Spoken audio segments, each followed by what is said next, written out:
Hello, my name is Mead Hoff, and this is my video presentation of white Southerners in literature, film, media, and their implications.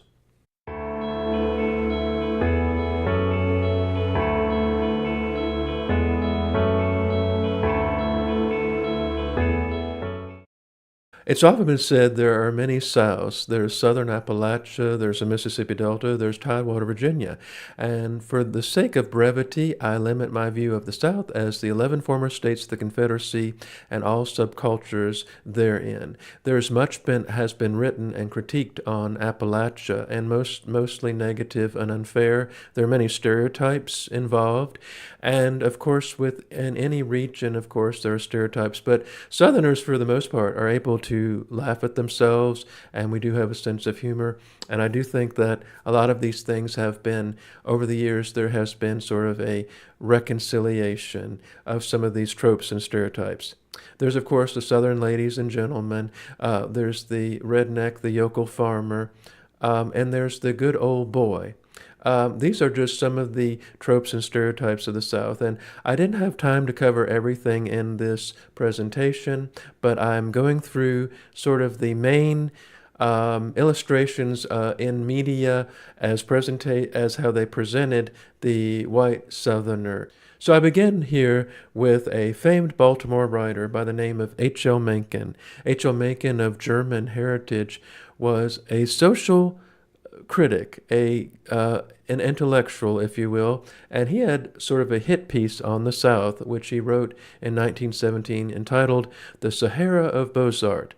In his critique, he said the South was a cultural wasteland that lacked intellectual curiosity, that there was a religiosity of the South, and that there was really little to be noted, that that it had nothing to offer.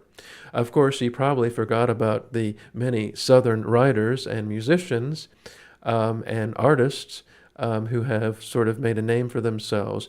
But to his credit, H.L. Mencken does critique the North, and he does say that the plain folk of the South, the average Southerner, had more manners and politeness than the Boston Brahmin or the Northeast coastal elites.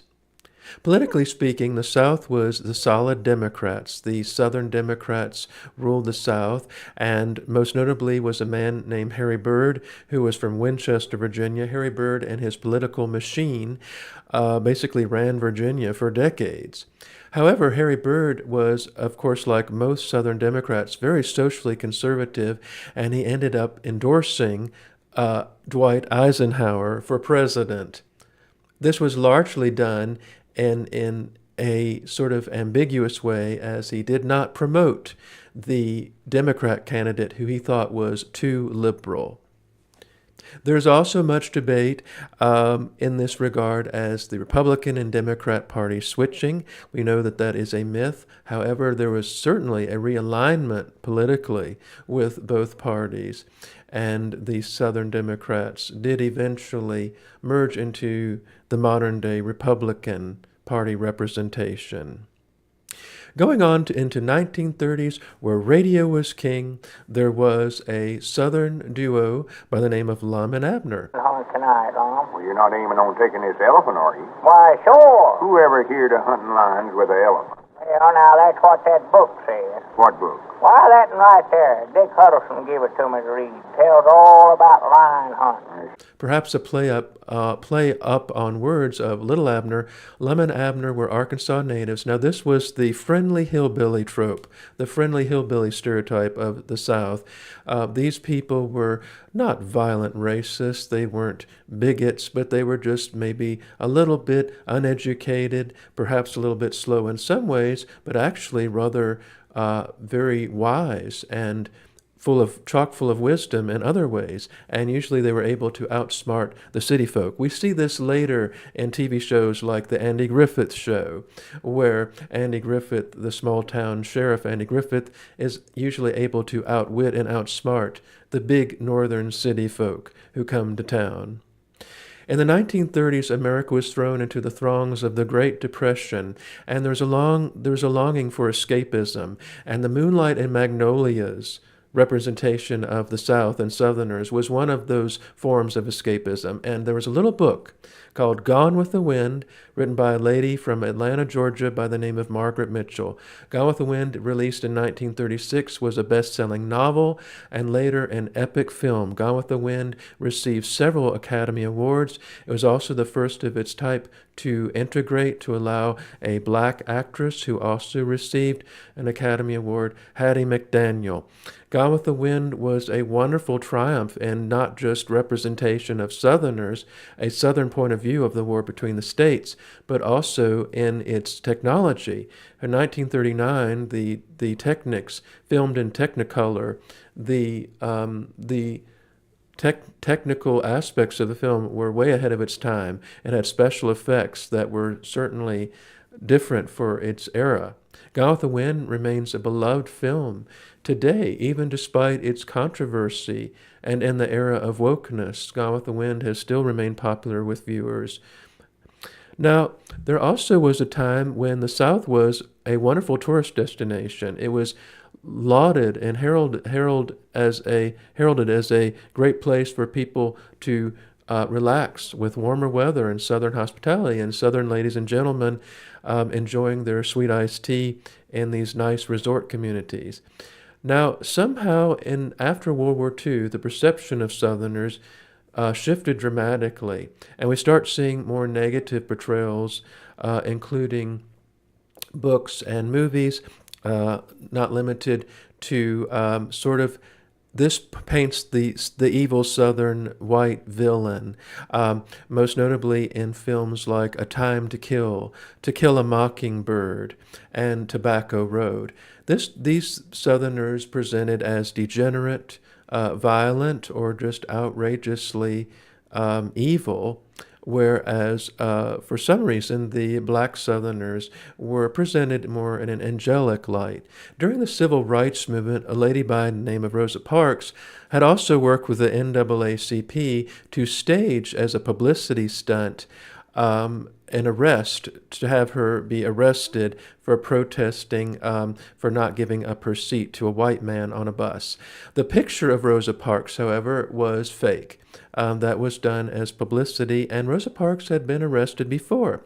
There also was a young teenager by the name of Claudette Colvin, she was arrested before Rosa Parks, and she was not recruited by the NAACP. Also, during the civil rights era of the 1960s, NBC and the major networks were very harsh critics of white Southerners, and they presented them in various ways, but mostly negative. We don't see the imagery of white Southerners in the media as much when they were forced by gunpoint and bayonet to integrate against their will. And we also are presented with more of the evil white Southerners who are targeting the innocent black students who are casually, just innocently walking by to class.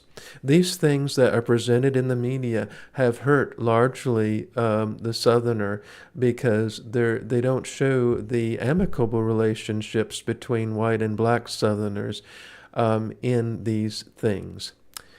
Also, moving on, A Time to Kill, in particular, the book written by John Grisham, was actually a race reversal. And this is also a very negative thing to do as a misrepresentation, because originally the story was originally these two white young girls were raped and beaten by a black man in Mississippi. And John Grisham took the story and reversed the race to make it a white supremacy film where white supremacists brutally murder a young black girl in the South.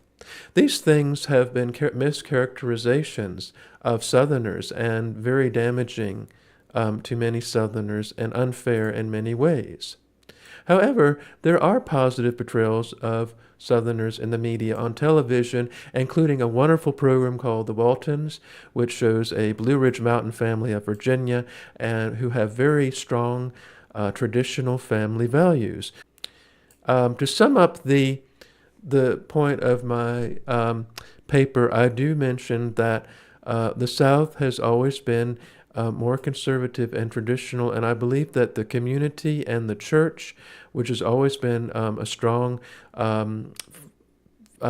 facet of the Bible Belt, has been largely attacked. And we also know that the Christian cross of St. Andrew, which was the Army of Northern Virginia battle flag, has been unjustly vilified by the NAACP as a hate symbol. Robert E. Lee, General Robert E. Lee, was a Christian, as was Stonewall Jackson and many Southern luminaries. What do we get from this? Well, we see that the South is often misunderstood and misrepresented in the media. Thank you so much for watching my video presentation, and God bless.